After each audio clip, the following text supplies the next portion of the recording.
Hey, what's up? It's Robert Fithen. Just got back from Memphis and got some great records I'll tell you about and little vacation things thrown in there. Now, this time when I went to Memphis, I didn't go to any of the museums or Graceland or, you know, the big, huge Bass Pro Shop or whatever, or any of that kind of stuff, because I did all that before. But I did go to Sun Studios because we didn't get a chance to do that the other time. So a little bit about that as well, and some of the vinyl kind of stuff you can find specifically in Sun Records. So let's get started with this one. I went to Shangri-La Records and saw their video that they had online and was like, oh my God, I gotta go here. I already see like 2 or 3 things in this video they're showing that are like must-haves, trying to get those. And then I went to the store and they were all sold out. How dare they not have records they had in their video from 11 months previous. I did get the record store day thing because I didn't really go out on record store day this year. It just really didn't do much for me, but I did want this one. Thankfully, nobody else did, so I was able to get it. It's Canned Heat and the reissue of Living the Blues. This has Pony Blues on it. This has that big long thing with the drum solo. This has boogie music, and it has the album version of Going Up the Country. The flute is a little bit different than in the hit single version. This is a 2-record set. The second record is simply a double-sided 42-minute long jam called Refried Boogie. So basically you get an album and then you get an album that's just one huge jam. They did something really clever too. The inner sleeves on this reissue are actually, this is what the cover of the reissue from 1971 looked like. This is that. Check that out real quick. This is this horrible cover they reissued it with in 1971. Not sure why. This is a promotional one, obviously, with the sticker, but they all look like this. Looks like 90s kind of a font there going on. This does not look like something that would have Going Up the Country on it. But anyway, glad to see the original artwork's back, but they did use the reissue artwork for the inner sleeve here, and pretty yellow vinyl there. And the other one is this hot pink, because when I think of a full-length jam called Refried Boogie from Canned Heat, I think of hot pink. But yeah, that's super cool. I was really glad to pick that up. Living the Blues. Now my Canned Heat collection is somehow even more complete than a complete collection already was. Also picked up the Standells. I was not familiar with this album. This is called The Hot Ones. And what this is apparently the Standells just kind of pillaging the top 40 at the time and saying, what's up, we'll just do all the hits. Kind of dubious for the band that, you know, the notorious band that had the banned album. Maybe they should have banned this one. That album's actually pretty good, but this one, yeah, it's just like, they're competent, they do okay jobs, but not exactly the most, like, you know, integrity-filled album here. They do, it starts off with Last Train to Clarksville. The Monkees version is better. So right now, the Boston band that did Dirty Water just got bested by the Monkees to kick things off. Wild Thing, that's been done, but you know what that's going to sound like. Sunny Afternoon from the Kinks. They do Sam the Shams, Little Red Riding Hood. Of course, Beatles cover's got to be on here. They choose Eleanor Rigby, Summer in the City, and Back in Black. Whoever's the vocalist here is not a match for the vocalist of Los Bravos, I'll tell you that. But they do okay. I mean, they're pretty good, you know, but still not something I would expect from, you know, a garage rock, you know, band like the Standells, just kind of like doing the King's Road thing. Remember the gold record, big records that had gold records on it from the 70s? It's the million sellers of 1974, performed by King's Road. You know, they would always have those fake bands doing all the songs. They had that in the 90s too, with a lot of like dance type singles. Like that's where there's like 20 different versions of Whoop There It Is and Barbie Girl and whatever. It's always got the Hitmakers version. Pick this up, Billie Holiday, Lady Sings the Blues, because I don't have a lot of jazz standards like this. I want to build up kind of a little bit of more of this on vinyl. I have a few compilations, or really just a couple of compilations of Billie Holiday on CD, but this is the first vinyl I have of her. And these don't come, you're never going to find her in the dollar bin or whatever, so you're going to have to buy it new, which I did, but this one was only 20 bucks. And it's a Jazz Masters thing. You can see they have their own label there. They don't try to replicate the original label. And like I said, I don't know that much about a lot of the jazz labels and collections and whatever. This is Jazz Masters, only one release of this. You know, Virgin Vinyl, 100, they go on and on, remastered. about how great it is. When I got home, I found out the songs are in different order than on the original album. This is the original artwork. That's why I got it. I thought, man, I love that. And it has Strange Fruit on there, which is, if you have never heard that song, wow, that's just, I mean, no matter how many times you listen to it, mind-blowing. But it has all of the original songs. They're just like in kind of weird order. And then a cover of the Johnny Mercer, P.S. I Love You is thrown in as well. So it's not exactly an exact listen like you would if you had the original album. Some of the songs are still in order as far as chunks. But, from the very first song, which is supposed to be Lady Sings the Blues, is actually Travelin' Light, which is, supposed to be track 2 and so forth. But sounds great. I love the sound quality of this. But Lady Sings the Blues, you can see there with if you're familiar with the original, with a slightly different track listing. So yeah, I went to Memphis expecting a kind of, because we went in the middle of the week, and it was like a Wednesday and Thursday on Beale Street. So I thought, we're older now. We don't have anything to prove as far as partying. We proved that a long time ago. And so we went, and turns out it was biker night. Every Wednesday is biker night on Beale Street in Memphis. You should know that too if you're going to go. If you really want to hear some blues and you like it nice and loud and clear, you might not want to go on biker night, because there's just people rolling up and down. Motorcycle night here on Beale Street. Just revving for no reason. So it just blasting everybody out. We ended up in a bar where some dude was sitting there playing Collective Soul covers. What? Okay, also picked this one up new, relatively inexpensive. Okay, it was $21.95. I noticed something in the vinyl community. People are very reluctant to say the exact price they paid for something. People are always saying things like, oh, I got a good deal on this, or I didn't pay too much for this, or yeah, I paid a little more than I wanted to, but nobody ever says a number. It's like, it's $21.95. This actually came from Goner Records, by the way. So did the other one. Goner Records in Memphis, where I picked this up. This is the Stooges Funhouse, obviously. And I've had this on CD since, for years, since the 90s. I wanted to get a cool color variant of this eventually. I never did. And so I finally just got this one. This is actually the reissue from this year. Just regular black vinyl and a replication of the original label with the butterfly. But, wow, this sounds incredible. Still got the receipt in here. That's what that is. This sounds incredible. Mastered in Germany. So, pressed in Germany, I should say. It's the latest of the Rhino Electric collaborations, but this one, like I said, is mastered in Germany. It's the brand new 2021 pressing of this, and it sounds absolutely incredible. I'm very happy I picked this up. Only little thing is they have the UPS or the UPC code right there on the album, and I'm not a big fan of that. But yeah, everything else is original artwork and all that. So finally got the Stooges Funhouse on vinyl, and could not be happier with the sound quality of that reissue. Had to get some blues, God's sakes. We're in Memphis, even though we got some Chicago blues here with B.B. King. Found this for $5. It needed to be cleaned a little bit, but in great condition otherwise. And this is where he started to kind of take off. 1965, this came out. Confessing the Blues. This is right before Live at the Regal, which is the one everybody loves. This is the one right before that. And so you get C.C. Ryder on here. You get, obviously, Confessing the Blues. I'm Going to Move to the Outskirts of Town. I love that one. Well, a lot of people love that one. And, yeah, just a lot of great stuff on here. In the Dark, I'm not as familiar with that one. Cherry Red, I'll have to listen to a couple of these a little bit more. But Going to Chicago Blues, that's the one that Led Zeppelin kind of borrows at the end of When the Levee Breaks. But I love the recording of this. The pressing sounds great. It's blues just the way I love to hear it. Very crisp and clear. You can hear every breath of every hi-hat, every little note. Because it's sparse, instruments, and that's how I love to hear classic blues. And that is B.B. King confessing the blues. Kind of like Lady Sings the Blues. Oh, my grail! I can't believe I found this. And it was at Goner Records in Memphis. Right there on the front counter, I was checking out. I didn't find any used stuff there yet.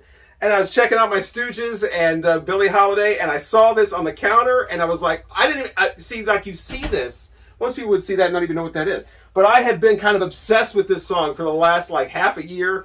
It was in my video for my top 60 psychedelic songs of all time. Super obscure. I don't even think the original was ever officially released. But this is the band called Pretty from Imperial, Missouri, and the song is Mustache in Your Face. And it's a fuzz guitar, just knockout. I love it. It was only released on a single, which was recorded in a cavern in Imperial, Missouri. Original artwork on that single. The other side is just as good. I think it's Mystical Hand or Magic Hand or something like that. Funhouse is also a single they included in here, which was completely unreleased, unpressed on anything. And it's great as well. A double single from this band called Pretty from the Kansas City area, Missouri. And they include, I love this really cardboard thing here, little gatefold, and then a page with the band, and I mean, super obscure band, and then a whole essay on them and everything. I am all about this. If they want to take, this is from the like 701 series or something, or 700 series or something. Numero Music. They also put out that Wayfaring Strangers compilation set. I'm all about these. If they want to make more obscure garage rock psychedelic 60s singles that are hard to find and put them in deluxe packaging like this, open it up, tell the whole story, that would be great. I love this, and I'm so glad I found Pretty. Mustache in Your Face. If you've never heard this song, try to check it out. It's online, it's on YouTube, but yeah, the original 45 and a bonus 45 that's just almost as good included with this very obscure band. Love to find that. But I didn't just go to record stores when in Memphis. We also went to a bunch of antique malls and places like that. You know, you never know what you'll find in some of those stores. Oh my God, it's the Tool, baby! Also found the Collectors. Another song that was in my top 60 psychedelic songs of the 60s from lesser known artist video, which by the way, nobody watched. Be sure to check that out. 2 parts. The Collectors, but the song I liked so much from them is not on this album. A little bit disappointed, not too much though. It's not exactly as dreamy or as psychedelic as their other single called She, Will of the Wisp or something like that. This one is full of other songs, and it's more of a natural country flavor, country pop rock thing, going kind of early 70s sound, kind of operatic vocals in some places, you know, very emotional, and it's okay. It's not bad, not awful. It's just not really kind of what I expected. Grass and Wild Strawberries from the Collectors on what is this on Reprial? No, this is on Warner Brothers, on the Warner 7 Arts label. So yeah, while I was in Memphis, I realized that we didn't visit Sun Records, and I'm realizing here as you're looking at these, where's the Memphis music? I walked out of Memphis with no Memphis music, pretty much. We went to Sun Records, and I'll tell you about that now. Going in there, what my plan was to get a nice replica 45 of Elvis Presley or Jerry Lee Lewis or something, Johnny Cash. Billy Lee Riley, my gal is red hot, your gal ain't dooley squad, hey! I would love to have that on a 45. I didn't find any of those. What I found was a bunch of obscure, and just really a few, for $8, which is a great price, reissue 45s, and the only Elvis they had was My Happiness, which isn't even a real thing. That was a thing he recorded for his mom, and they put that on a single a lot years later. I wanted one of the singles, That's All Right, or Jerry Lee Lewis, Whole Lot of Shakin', or Breathless, or something. And I didn't have any of it. Just had a little box, and they have a record room, they call it. And they had a bunch of used Elvis vinyl. It's the same kind of stuff you see everywhere else, way overpriced, but you're going to pay more for Sun because you're in the Sun Studios. But I was just not impressed with a lot of that. So I really wanted to get an Elvis replica of Sun 45, and I would think that Sun Records would have those. And it would be a good idea to get those. I think a lot of people were looking through those records, and I didn't see a lot of people getting any. So there you go, Sun Studios. Here's a record smashed on the floor to leave you with. They had a DJ that I guess if he didn't like the song, he just smashed it on the floor. How cool. But yeah, if you're going to visit Sun Studios, what you need to do is look into it, because it's not like other places. You have to go there live and book your time the same day, and then maybe you'll be able to get in a half hour, or maybe you'll have to come back later. But it's not like an online ticket type thing. Maybe if you're coming in from like another part of the world on a tour bus or something. But if you're just an individual doing the basic thing, it's really kind of different than all the other places. So you should know that if you're going to check out Sun Studios in Memphis. I picked this up for $3 and had no idea what it was. It's Brundlefly and the Swede. Now, I thought Brundlefly was a band from like Vancouver from like the 90s, but that's not what this is. This is Brundlefly and the Swede. which is completely different. It's two guys from Connecticut, apparently. And this is their single, but it's an album-length single. It's like a 20-minute single here.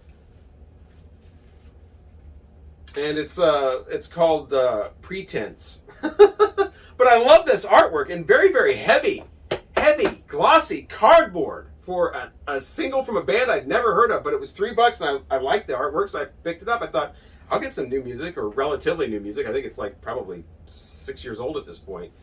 But it's instrumental fully on the first side, and I think it's great. It explores a lot of different types of instrumental type things, going all the way from your like noodling kind of guitar stuff to jazz stuff later on. It's just all over the place, but it's pretty seamless the way it goes. It's pretty interesting stuff. It's Brundlefly and Brundlefly and the Swede, and Pretense is the name of this. And glad I just took a chance and picked this up. Pretty nice stuff. Also got this the same place for $3. It's an EP from Placebo, and this is called Life's What You Make It. It also has the Jesus' Son single on here. I'm not too familiar with these guys from London. I do know that nice artwork though. Back in the late 90s, we played a song called Pure Morning from these guys, and I was not a fan of that song. I know a lot of people like that, but I just thought it was kind of like a friend with weeds, a friend in need. I used to see that on high school study hall. That's something that like Van Halen should sing or something. But anyway, I like that. I think they keep the same font they've had all these years. But I like the Life's What You Make It song, and then I found out, oh, it's a remake of a Talk Talk song from the 80s. So, but this isn't too bad. I like some of the stuff on here. I do like the 20 Years song more than the Jesus' Son single, though. But this is Placebo, so good to see what these guys have been up to after all those years. Now, I don't know if you've seen any of my other videos, but about a year or so ago, we went to Indianapolis, and I made a video about some records that I couldn't even believe were for sale. I mean, just based on the condition. And it was called I Passed on These Records. And I didn't want to make an entire other video like that. I also put in ones that were just incredibly overpriced. Which, by the way, the Ray Conniff, Al Martino, Andy Williams thing, that is off the chain in Memphis with these. And way, like $20 for an Al Martino record, or $10 for, Spanish Eyes or some nonsense. But anyway, so this one play, I just wanted to show you the one, just want to make an example. Last time it was Fleetwood Mac Rumors for $75. This time, it is a double album though, Saturday Night Fever soundtrack, $75 with water damage. With water damage. $75 for a water-damaged Bee Gees and a Von Elliman and Tavares. And, wait a minute, and the Tramps. Disco Inferno, Walter Murphy. They're all a part of it. $75. The Ace Frehley Kiss solo next to it with the completely battered cover. I didn't even look at the record. That's $50. So not only is that overpriced for that cover, but in their world, Ace Frehley Kiss solo is worth a lot less than the Saturday Night Fever soundtrack. So yeah, Memphis is a hip place, man. It's a cool place. They got the Jim Baker show on the TV, and then after that, it's the Richard Pryor show. The Fugs. Was glad to pick this up for like $5. I was surprised it was that cheap. I never had this before. The Fugs and Tenderness Junction is the, it actually goes this way too. Tenderness Junction is the album. This is the one that's on Reprise, and hard to believe this is on Reprise for 1967. Some of the lyrics in here, some of the subject matter, very on the edge for that, really over the edge for that time, and just kind of hard to believe. I was familiar with their first album, which goes way over the top on some songs, and but that was a independent label. This is a major label that friggin' Frank Sinatra helped to start, and they're over here singing about semen canals and my pulsing whatever, and all throughout the album. That's who they are, and so they have their little exorcising the demons at the Pentagon little stunt out here as well, if you are familiar with that. But it's all right. It's not anything mind blowing or whatever. It's just kind of like more of a curio that you can't even believe this would have been released major label in 1967. The Fugs. Check out this strange hotel room. This is the Napoleon in Memphis, a couple blocks from Beale. And if you look this way, the hotel looks, like it's, your typical kind of nice, stylish, whatever. You got the window here. Great view, by the way. But if you look this way, you literally have a brick wall. This is like the side of the building. This building is from, I think, 120 years old. It used to be a press, the pressing place in Memphis. You can see there was a window there. It's actually got the brick, it's three-dimensional. You can't really see it with the phone, but it's actually got a ledge here. And where a window was, and you get like, you get two worlds. Roseanne Cash 7-year rake. What's so special about this? I already had it, and I got it for $3. Well, what's so special about this one, Beatles fans, is because this is a first issue of this, and what a lot of people may not know, unless you read Roseanne Cash's book, is that at one record plant, the Terre Haute one in Indiana, the very, very, very first pressings of this have a little message, since they were pressed, sadly, the day after John Lennon was murdered, and they have a little message, "Goodbye, John," there. I don't know if you can see that or not, in the dead wax there of Roseanne Cash 7-year rake, which is a cool album anyway. It's not her debut, but it's more of like her breakthrough album. Has obviously 7-year rake on there, Blue Moon with Heartache, My Baby Thinks He's a Train, the big singles. But it's also got a lot of other great album tracks on here as well. Pretty good all the way through. For early 80s country album especially, this is pretty much a rockin' little number here produced by Rodney Crowell. Like a Fleetwood Mac type of thing going on there. And finally, a Papa All Alone. It's Denny Darby and What You Gonna Do, one of his solo albums. After leaving the Mamas and the Papas, I think he's here in the bathtub all by himself. I think that's what that's supposed to represent. This was relatively cheap too. This was like $5 as well. Yeah, so this is more of a country flavor, like a lot of steel guitars, a lot of country, 1970, 71 sound, definitely on here, and more so than the Mamas and Papas. You get that total country feel with Denny Darby. Well, What You Gonna Do? That's a white label promo. I don't know if you can see that or not with the embossed or engraved not for sale there, promo only. So those are my 12 items I picked up in Memphis. Hopefully you enjoyed the video. It's wild and all over the place, and you know, like I said, none of these artists from Memphis, and neither is Ann Peebles. Let me tell you something. Ann Peebles is from East St. Louis, Illinois, okay? And she got to start doing clubs in East St. Louis. Memphis already has enough people. You got Elvis Presley, for God's sakes. You know, not even mention Carl Perkins and Rufus Memphis, all the other people. But, you know, we don't need to steal people from St. Louis like Ann Peebles. Ann Peebles is a St. Louis person. Sorry, Memphis. You can't have it all. Yeah, Ann Peebles is from East St. Louis. I was obviously very passionate about it after about the third or fourth hurricane. So yeah, that is my trip to Memphis. One more thing, and that's the mystery song I was talking about. Last time I had the video, a couple of videos back, I did a thing about a song that I could not figure out what it was. Thankfully, one of my subscribers, Autumn Erilyn, saw the video on the case. It was Lloyd Allen, and the song is called I Keep Looking at You, Keep Pumping. And there's two versions of it, actually. Autumn actually found the 12-inch single, which I wasn't even familiar with at all, which is just a woman saying, I keep looking at you, you keep looking at me. But the one I knew was the original one. That's also on YouTube. I'll put a link to that. It's this ridiculous 80s song. I'm not saying this is a great song by any stretch of the imagination. It's a ridiculous song. This guy was a fashion designer. I found all this out. This guy's he only had one song. It was just available on a 12-inch single, which, by the way, I ordered and wanted to get and show. And unfortunately, I did that through Discogs, and it hasn't even been shipped yet. So we're going on like 10 days now. But anyway, just a 12-inch single is all this guy ever did. He was a fashion designer whose fashions were legit. They were put in like Neiman Marcus and stores like that in the 80s. He decided the best way to kind of advertise his fashions were to start making music videos. And that's what these videos are. They're basically just to showcase this guy's fashion wear. Like one of the bikinis has that's his design, I guess. And all the women in this video dressed in his designs. And that's the only reason this song or these videos exist. But they somehow not only ended up on that TV show I was talking about called Hot, but also obviously on MTV, because that video is on YouTube with John Mellencamp. before it comes on. So yeah, Lloyd Allen, I keep looking at you, either the original or the 12-inch mix. You can see those for yourself on YouTube. And thanks again to Autumn for finally figuring out after like 35 years. That's been bothering me what that is. Thing is, ridiculous song.